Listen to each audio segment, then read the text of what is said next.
Planned earlier, would have gone to the High Commission. The guy who's in charge is called Mr. Koth. He's not picking his calls.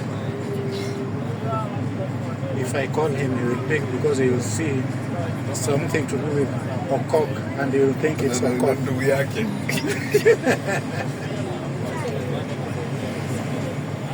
Because it's the High Commission, the number.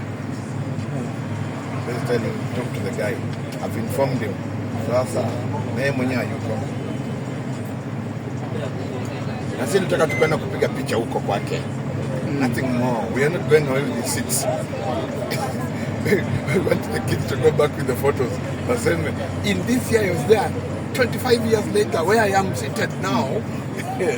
Very important. But it is very important. I mean, if my father had that kind of mentality, some of the photos I would have been taking, I would be having now.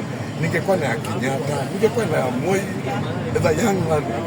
Kama vile Uhuru alikuwa na moja, amevaa suti na baba yake na yes. The when three he was generation. only 3 years. Alikuwa yeye, Kibaki, na Moi, na baba yake. And he was looking nice.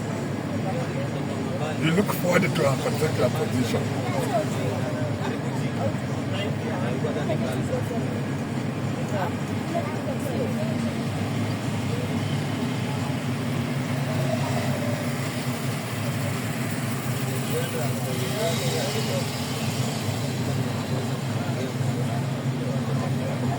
Uganda is also another small country that should be able to do roads like this.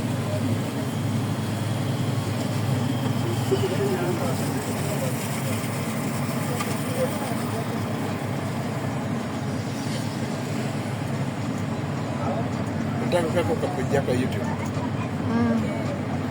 You're not splitting? Situambi tunyamaze basi.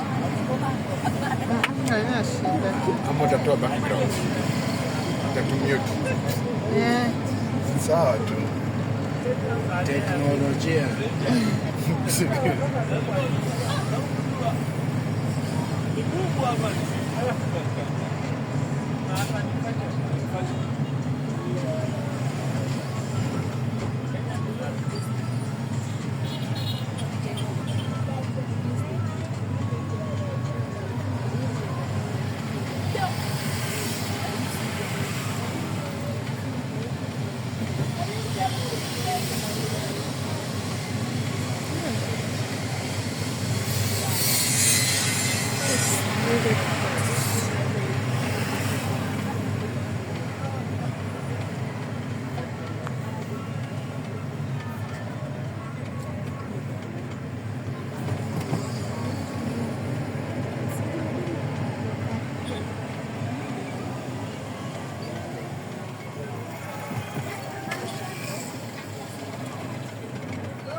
Hiyo sio hoteli.